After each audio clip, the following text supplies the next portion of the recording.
The line will be open for questions. With that, Coach Swinney, take it away. All right. Tremendous performance. Really proud of our guys. We came down here, really wanted to make some history. We wanted to do something that's never been done. It's not often that you get a chance to do something that's never been done.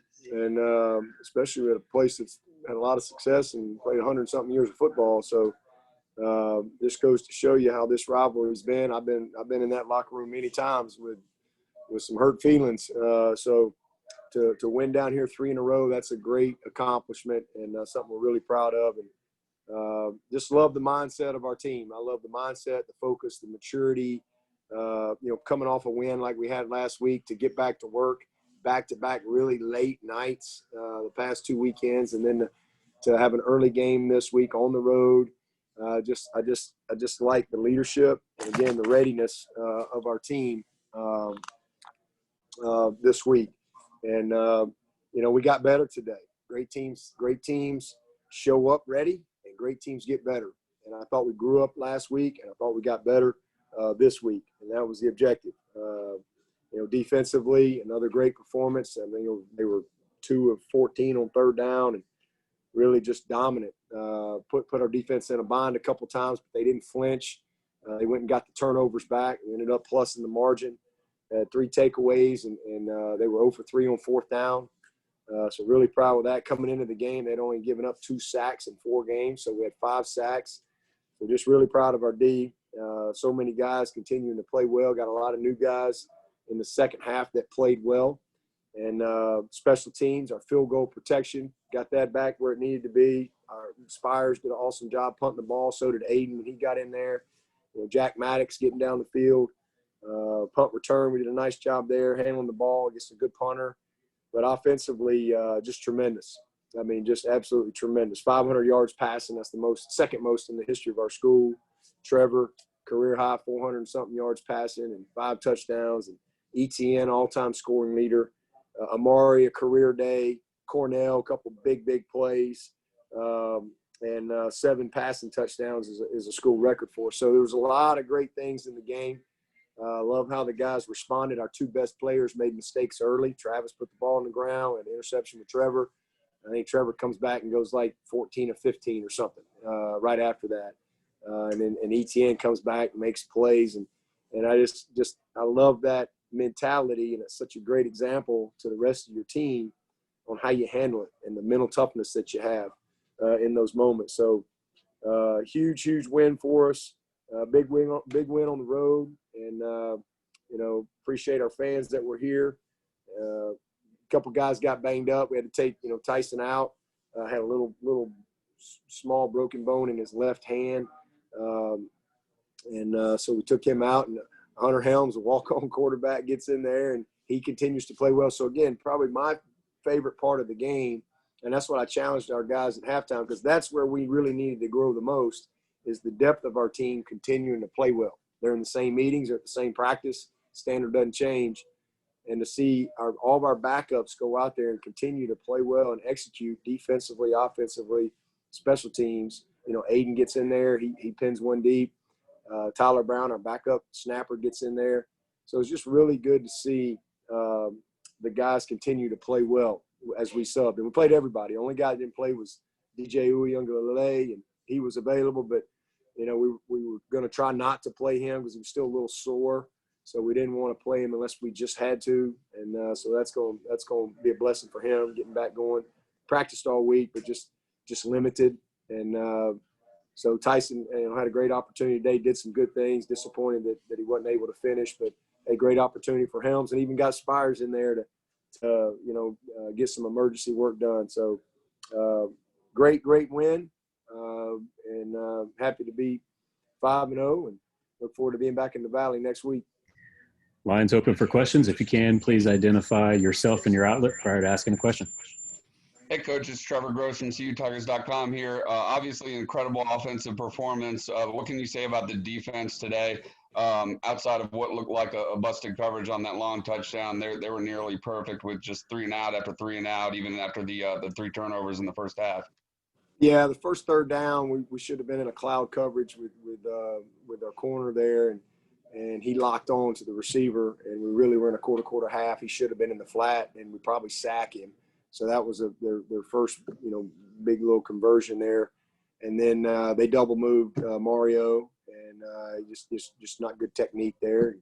And they made a great play. But, great to see our guys respond. And like you said, I mean, they really put the clamps on after that.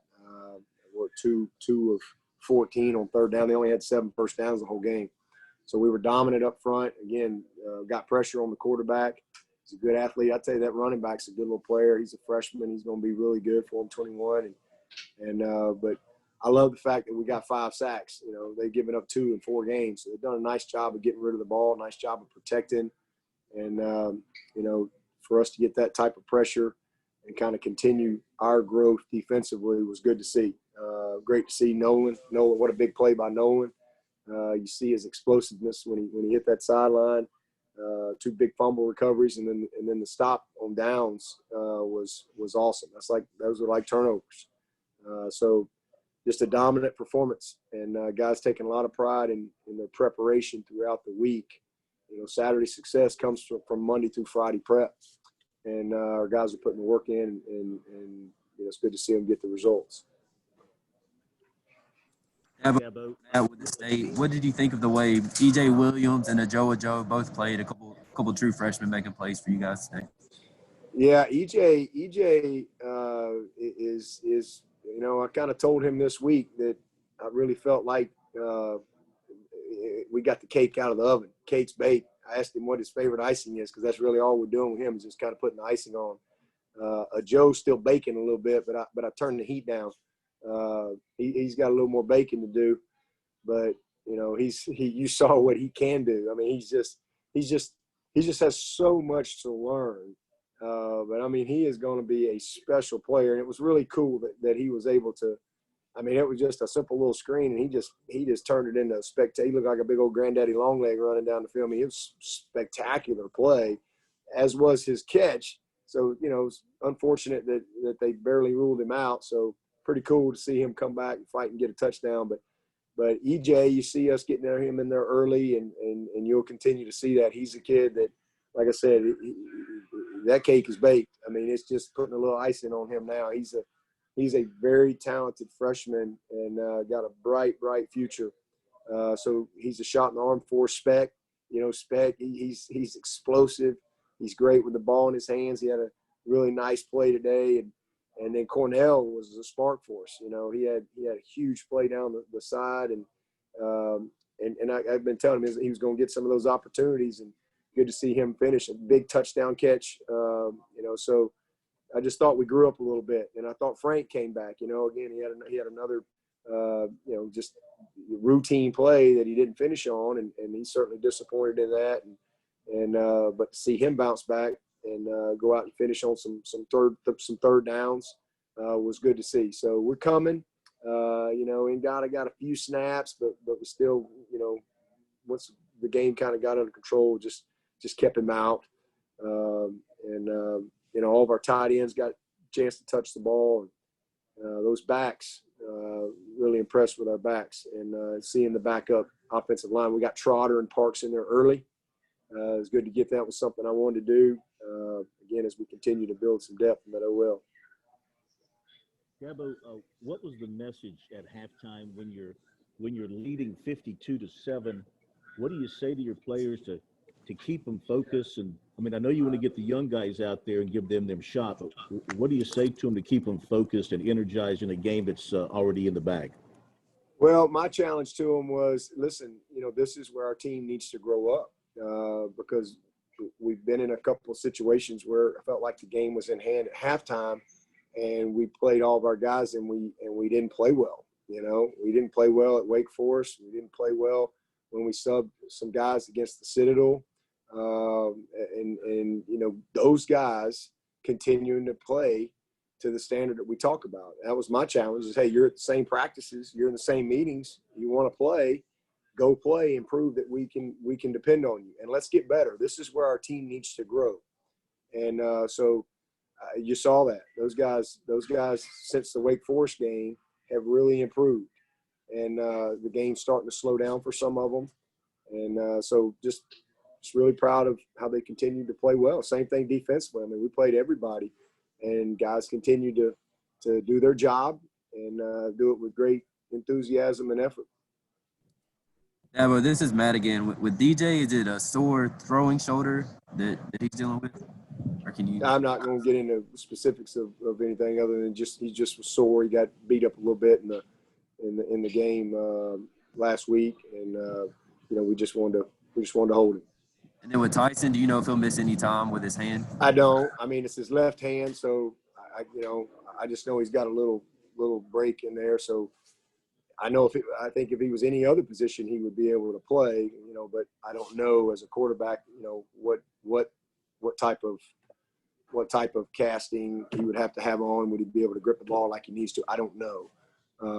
But obviously, you don't do a whole lot with your left hand, but you still got to be able to grip the ball and position the ball a little bit. So I don't know. We'll have to see, once they get in there and see exactly the extent of it and what they need to do, and then how they can brace it or cast it or whatever.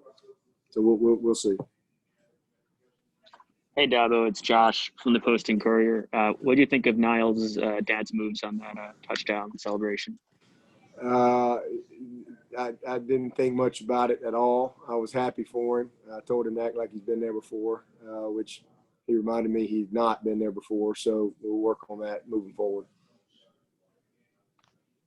Coach, that was the first time that you ran the jumbo package this season. How pleased were you just to see their execution of that, even after a timeout by Tech? Yeah, it was good. It was good. I mean, just physical football. Hat on a hat. Just your will, impose your will upon them. It's not going to be pretty, but you got to move somebody. And then good to see Big Nyles finish it off, and excited for him. Dabo, it's Andrea Adelson with ESPN. It's fairly obvious Trevor seems to be on a different level at this point. How would you describe the way that he's playing right now? He's just having fun. I mean, he's enjoying himself. He's really focused on the moment. I mean, I've never been around a guy that's just more dialed in to today, literally today. And when I see him Monday, he'll be locked in on Monday. He's just enjoying his journey. He loves to play. He loves to prepare. He loves the challenge, and he's so just focused on his execution and his details. His reads, his footwork, all the little things, and just really proud of him. I mean, it's just, like I said many times, just a true joy to be able to work with him every single day. It's special.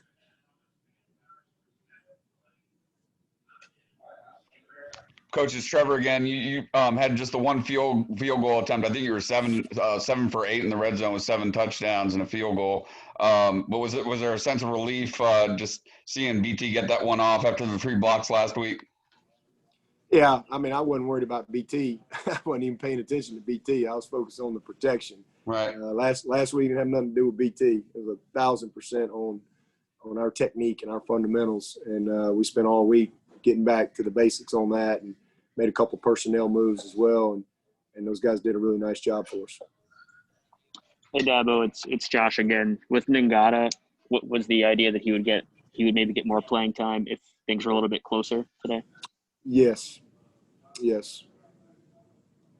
We'll take 1 or 2 more for Coach.